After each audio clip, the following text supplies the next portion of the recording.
Hey, it's CVV, Chris Van Vliet, and you have to check out the fastest rising podcast in all of professional wrestling. I'm talking about the Crash and Burn Wrestling Podcast. If you're looking for pay-per-view predictions, if you're looking for pay-per-view reviews, if you're looking for interviews, check out the Crash and Burn Wrestling Podcast. Crash and Burn!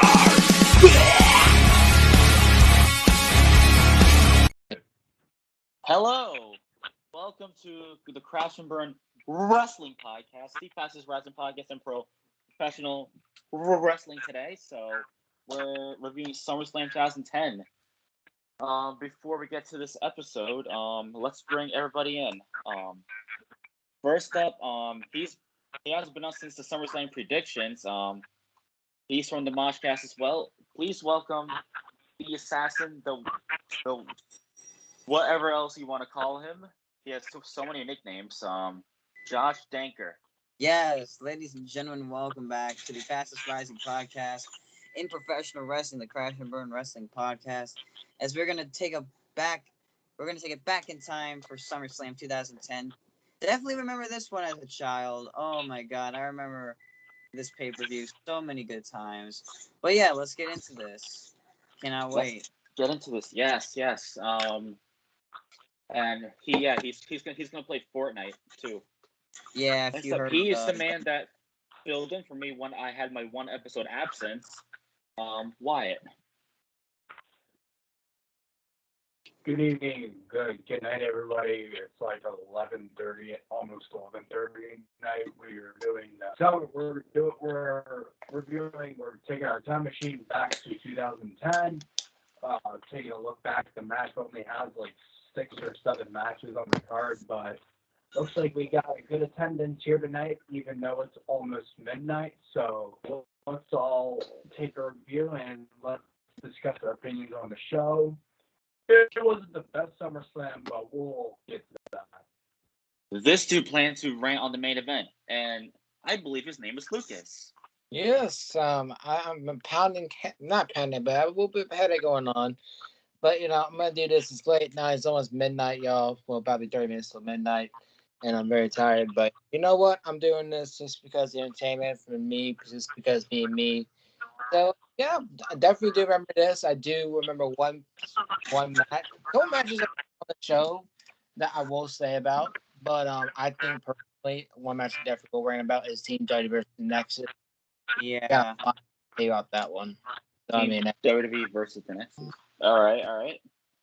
And this SummerSlam took place on August 15, 2010 from Los Angeles, California at the Staples Center with an attendance of 17,463 fans in the WWE universe.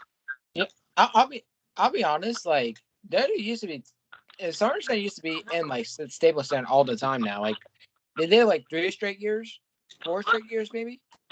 To be fair, they did like 4 straight years here in Brooklyn at the Barclays Center. Wow. They did it from 2009. And Josh Fell in New York, you know that too. Yeah, I always remembered SummerSlam being in the Staples Center when I was really young, like back in 2009 and 2010, whenever. And then it changed locations as the years progressed. Let's start out with Dolph Ziggler versus Kofi Kingston, ending in a no contest. It was for the IC title.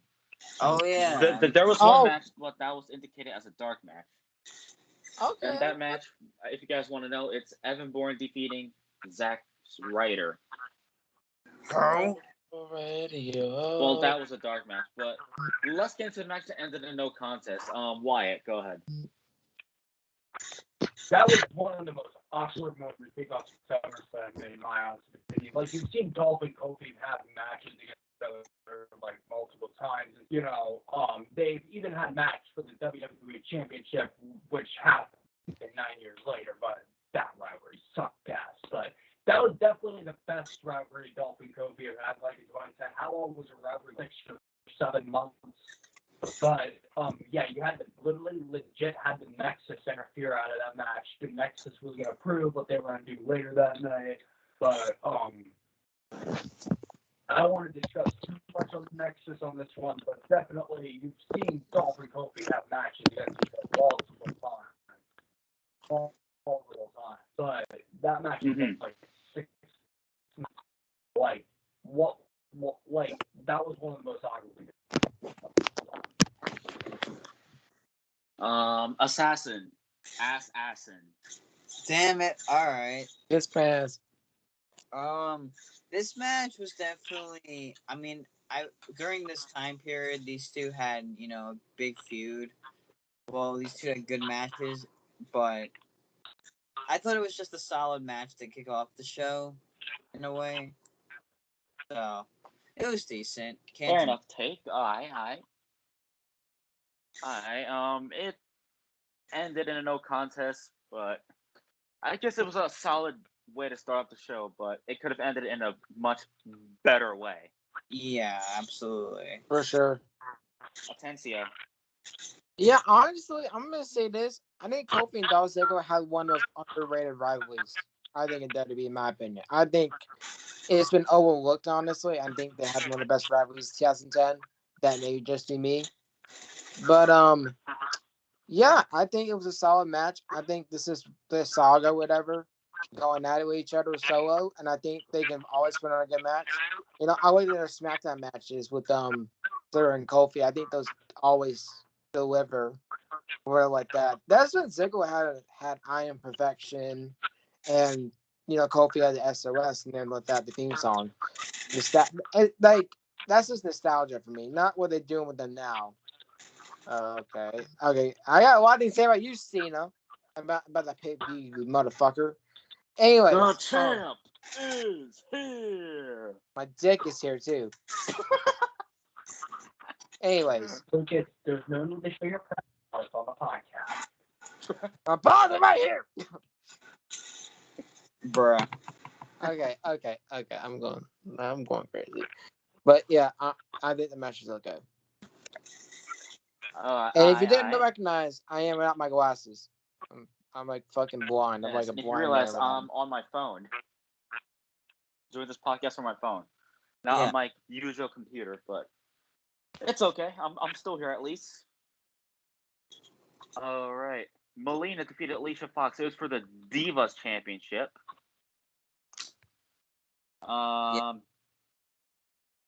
The guy wearing the WIE hat, wrestling and everything. Glad you spotted that out, my man. Yes. I just go for the match. So that match was really, one of my favorites. Growing up being a big Melina fan, was definitely a thing for me. I always liked Melina and stuff like that. But yeah, I mean, I remember Alicia Fox being the Divas champion, and remember being the first African American Divas champion. What a great accomplishment that was in for her. But it was a great match, in my opinion. I thought it had a great build-up, great story, and it was two of the best women wrestlers at that time period. Yes, it's the game. For Blake. Oh, Alright, so is that your take, bro? Yes, sir. Wyatt, go ahead. Yeah, definitely. The match was like 2 minutes. Alicia Fox was probably one of the most forgettable Divas champions in my opinion. But Melina was my girl at the time. I always enjoyed like Melina always doing the split in her entrance. Melina's always had one of the coolest entrances. I love those. Melina's entrance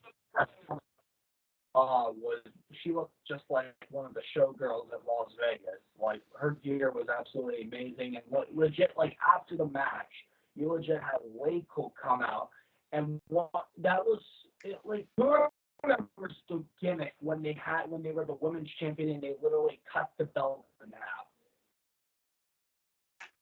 For sure. Michelle McCool. Yeah. I really think personally, Yeah. honestly, with the Ryleigh thing with the split title, whatever like that, I think honestly that was probably one of the best gimmicks probably in 2010s, maybe in a decade, probably. Ryleigh definitely had a good year that year, especially the fact that they attacked Melina and Alicia Fox after the match. I'll be honest. As a kid, I used to hate Ryleigh. I used to hate Ryleigh back in the day. Oh yeah. like a lot of people did. But I actually liked Blake Cool back in the day. Yeah. Blake was pretty cool. So, Alright, so I guess the match where I was go? okay, but I don't have much to say about it. But go ahead, Lucas Atencio. My girlfriend stopped me real quick. I'll say this: the match was just short and just like that. And yeah, that's all I gotta say. Melina, honestly, if she was in today's women's division, I think she'd be good in the ring or whatever. She is flexible for everything in her. Got yourself a lucky one there. Just saying. But yeah, that's that. I mean, I'll agree with Josh. The Alicia Fox was the first African American win Divas Championship. Yeah. And I think honestly that was a big accomplishment. Because I'm gonna just be honest. Like a lot of people, a lot of people win championships. They're not that good. So I think that's a big achievement for them as well. So yeah, the match is just short and existing and way cool. As quote Ronald Van Donald, Evan, it was a match that existed. Yep. He'll be back soon, but he'll be back soon. Just be patient, Yes. y'all. Shout out to Evan, Ronald Van Donald. Shout out to Evan. Sex. Yes, the good old sex jokes. Now I'll take over. Sorry, Evan. Yeah. Next up, Big Show defeated the Straight Edge Society, which features CM Punk, who's now in AEW. Yes. Best in the world, CM Punk. Is that the one And with then Gallows and that? Who's Joseph that Mercury fucking other and guy? Luke Gallows. Serena Deeb also in AEW. Yes, the Straight Edge Society featured CM Punk, Joseph Mercury, Luke Gallows, and Serena was there. Wait, they were you covered by think Joey? Serena. Was You that mean- Joey Mercury you just said? Joey Mercury. That Yep. was Joey Mercury? Are you serious? Yeah. You don't remember the How guy long- who had the mask? And on this his was a face? handicap match. Isn't that the guy that broke his nose? I think so. I could be wrong. So, didn't that Go guy that ahead, broke Lucas, his nose? for the match. Wait, what? Go ahead for the match, Lucas. It just existed, honestly. It's a big show. Come on. He's gonna destroy the three of them. Or anything like that. True, it's and true. and the funny thing is, you have Gallows, you have Punk and Jimmy D now in AEW now. Right. Kind of like Crossbrand or whatever like that. So what if we get that again? I think that'd be cool again. Good point. But yeah, I think the match is just Big Show being Big Show. That's all I say. Right. Whale. Another match that existed, it's Paul White dominating the Straight Edge Society in this match. The voice of the voiceless. Pretty much like that. Josh, you go ahead for this match. I just thought this match should have, been booked as like a squash match where CM Punk, where he wants to just squash CM Punk, do the 1, 2, 3 and win. I thought mostly it was just the Big Show gonna squash all three of the Straight Edge Society. I actually liked the Straight Edge Society back in the day. I thought that was one of the best things CM Punk came up with. And yeah, all I'm gonna say is squash. Yep. Wyatt. I remember the storyline. After Punk shaved his head, Punk had a mask over him and whatever, and Punk, Gallows, and Mercury and Serena really gave a huge hard hit on Big Show's hand on an episode of SmackDown, and I do remember leading up to that. That match really did feel like a squash match. It was like at least over 6 minutes, and who remembers Joey Mercury being in that team anyways? How long did it last? Not long at all. Not long. And Yeah, Joey Mercury in the Straight Edge Society. 4 out of Straight Edge Society was definitely one of the most underrated factions I've seen.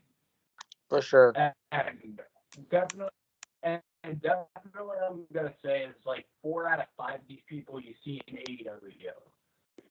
So Yeah. But it was very obvious Big Show was gonna win that match, and Punk was gonna walk out and leave them to get their ass kicked. So that's Big Show.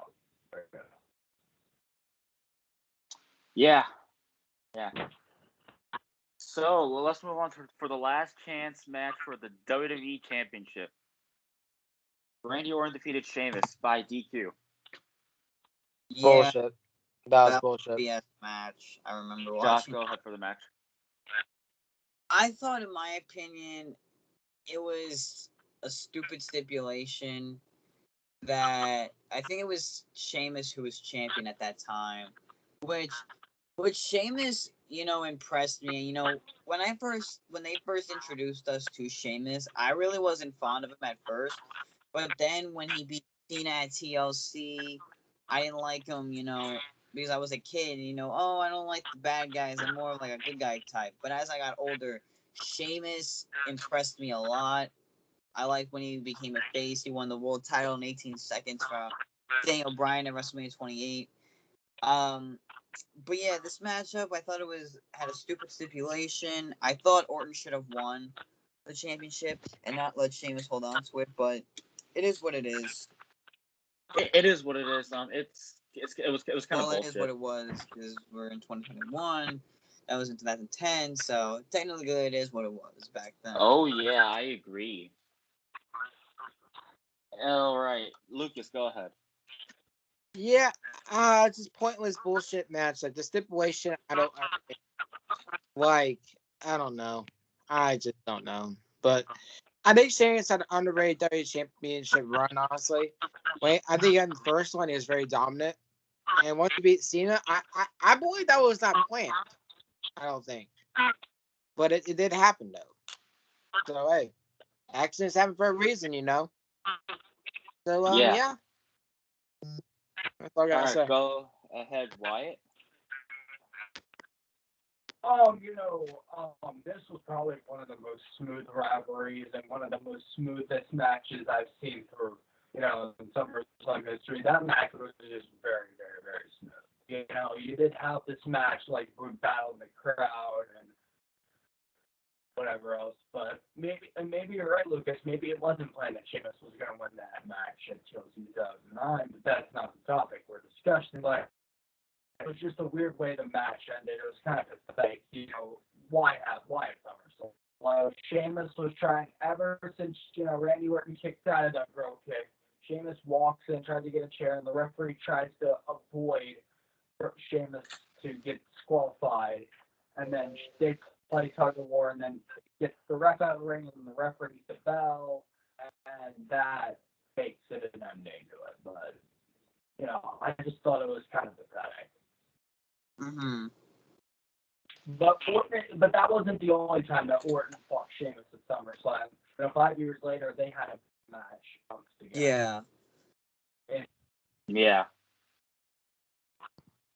Anyway, so I already went. So next one, Kane defeated Rey Mysterio. Oh, this Go one. for the I title. want to talk about this one.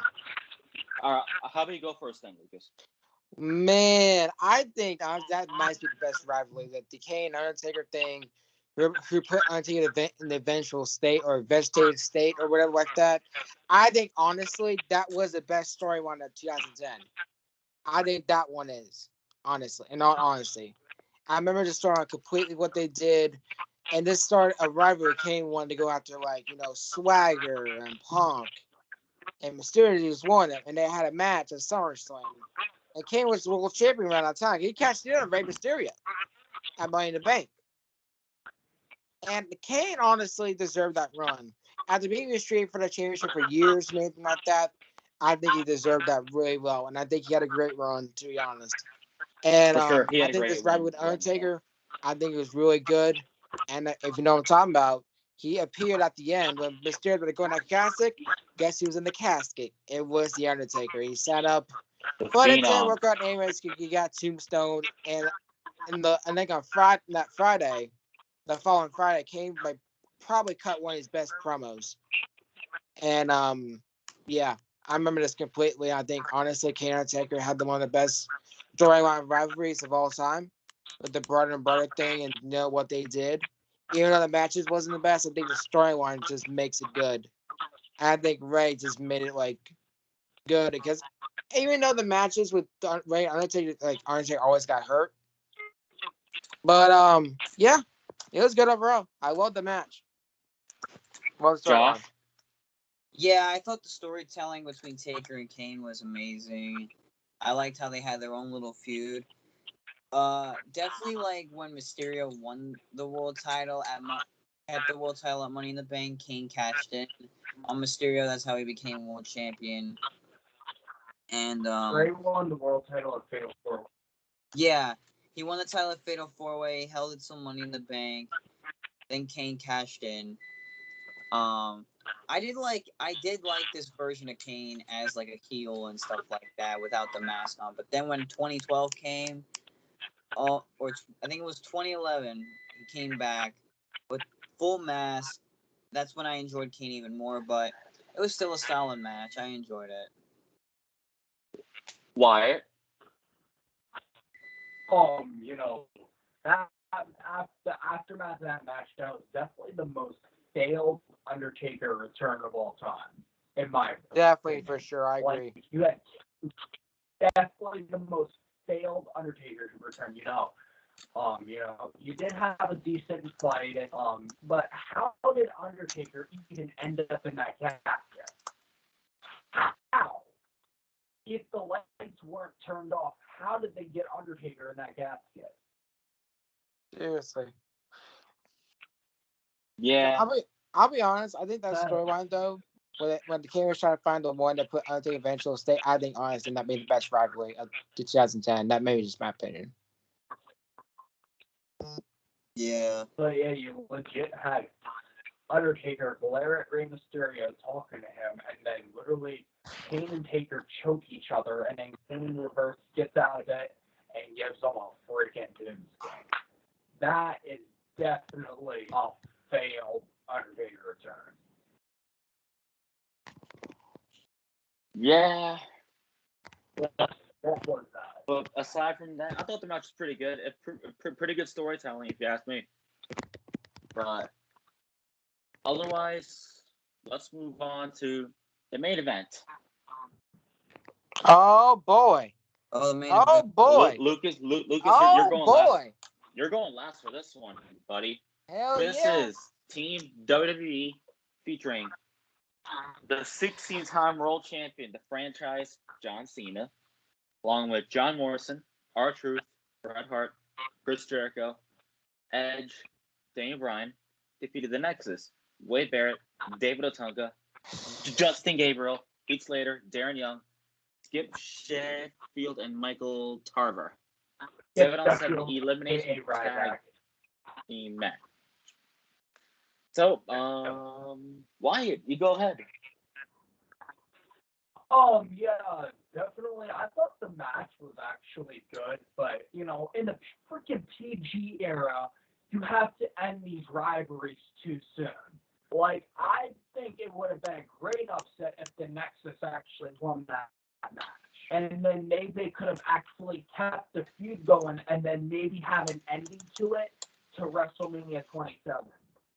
Nexus takes over till WrestleMania 27, and then maybe The Rock would destroy the Nexus and then Rock and Cena would have put an end to the Nexus, and then maybe that would have led to the build-up of Rock and Cena. But I'm going a little too far. But, I really thought, The Miz was originally supposed to be the team member for Team WWE, but it ended up being Daniel Bryan. But I mean, you did see a lot of back and forth action and shit, but I just feel like it'd be more of an upset if maybe Texas would have won. But that's just my personal opinion. But Miz's promo earlier in the night really killed it because Miz was trying to fib about that they needed him on the team and shit. But yeah, you even had Bret Hart on the team, and Bret Hart looked like he looked like Bret Hart dressed up like he looks like he hasn't done nothing for like 10 years. But I really don't know. But I really, I just feel like, it was kind of figured that Team WWE was going to win that match. But, very young talents. Uh-huh. All right, Josh.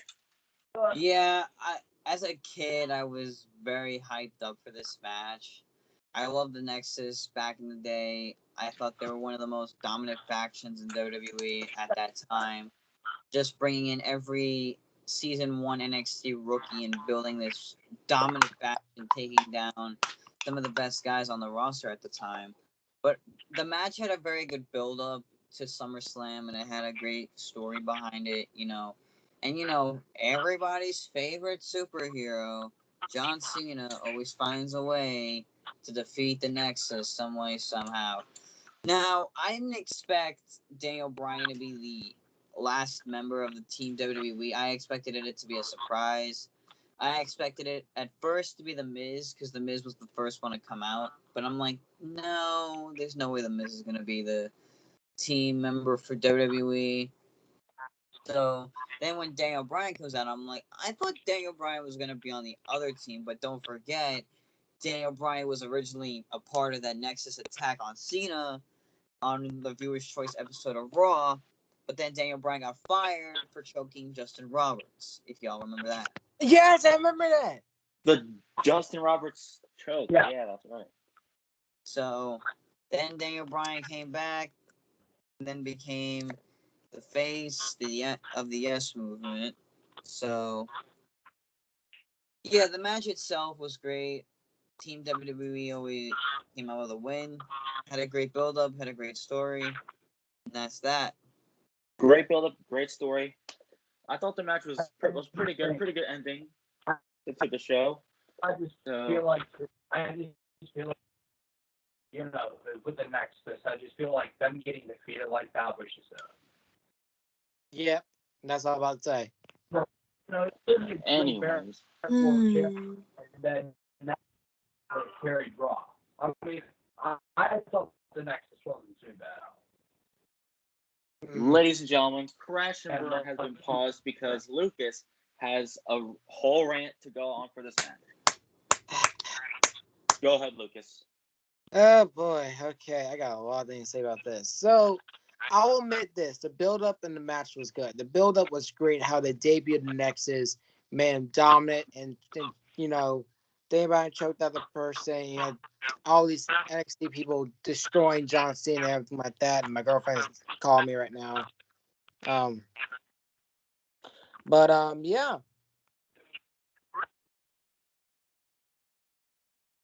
Mm-hmm. But the thing I will say about the one I hate the most, like the Nexus is built up to be dominant for weeks and weeks and weeks and everything like that.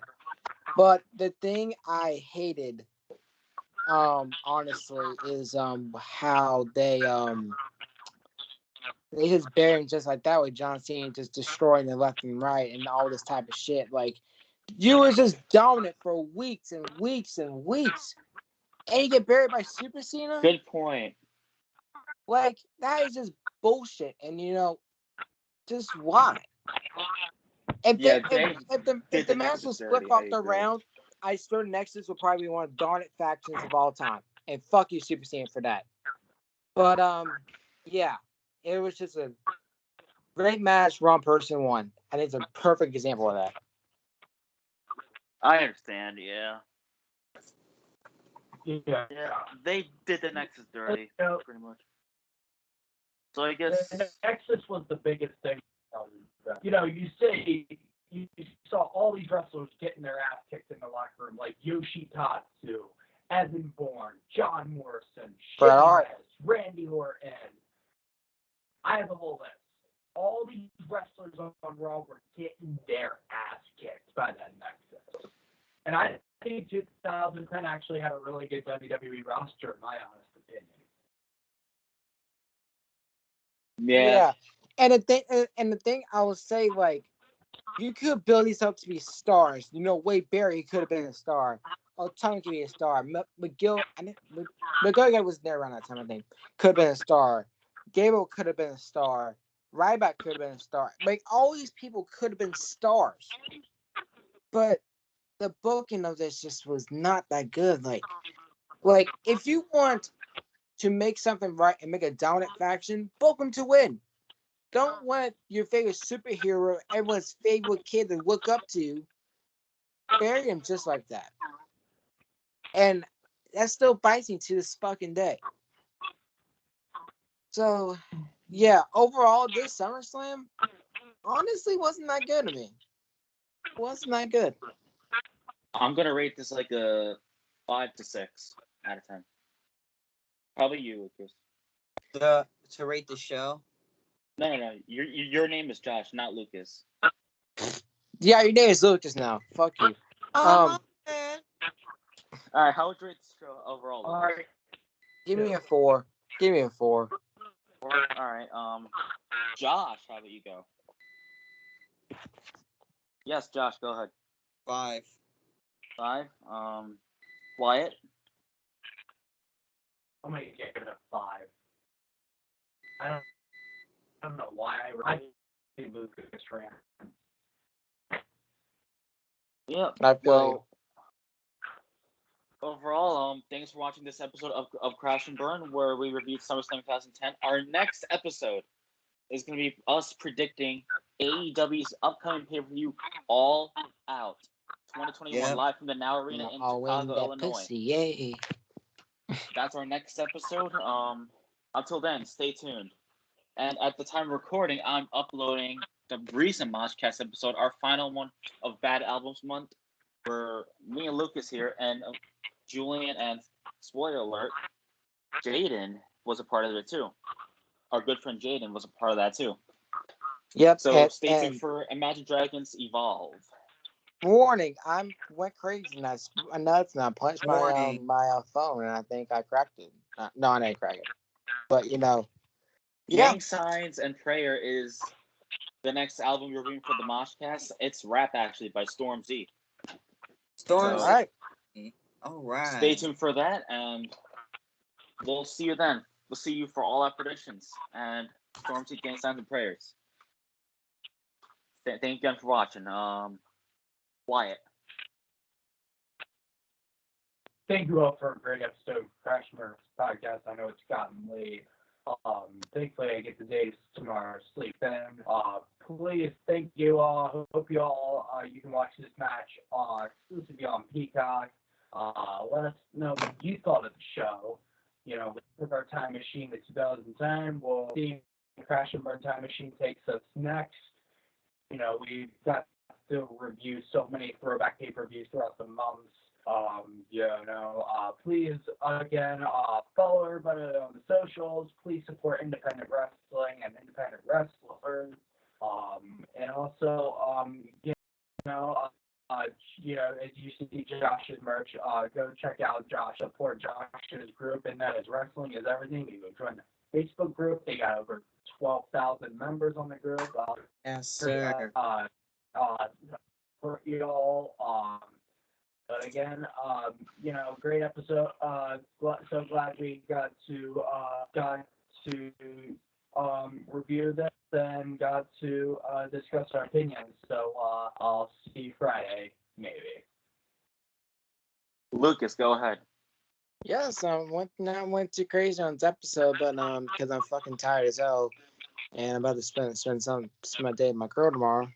But yeah. Right. Yeah, my boy making moves. I'm making fucking moves. Wait, never Always mind. great to see that. No, I'm not doing that. I'm kidding.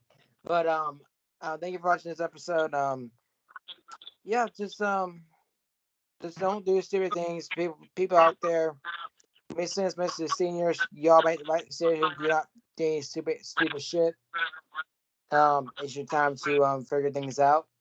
And also, I just want to get a quick shout out to my girlfriend. She's awesome. And yeah, that's all I gotta say. The assassin Josh Danker, you finished this video off, good sir. Yes, I will do that indeed. Thank you guys for watching the fastest rising podcast in professional wrestling, the one and only Crash and Burn Wrestling Podcast. Thank you guys for watching our review of a blast from the past, SummerSlam 2010. Hope you guys enjoyed this review. Stay tuned, like we said, for our all-out predictions. Next CM episode. Punk's first match in 7 years. It's gonna be a blast. I cannot wait to see what You Punk's can purchase it on Bleacher Report, not BR Live. Yes, BR Live as is said, is you can making a purchase it on transition. Bleacher Report from now on. BR Live has shut down. So if you guys are wondering where you can purchase your AEW pay-per-views, Bleacher Report is the place. Also, guys, want to give a special shout out to the boys, the team. Wrestling is everything. Wrestling is everything. As we just wrapped Wrestling up is our first signing today with a beautiful independent talent that we have brought in, Ryleigh Madison. Definitely check out the post on our Instagram at wrestling.is.everything. Everything will be plugged down below. Definitely check out the Nice. as well.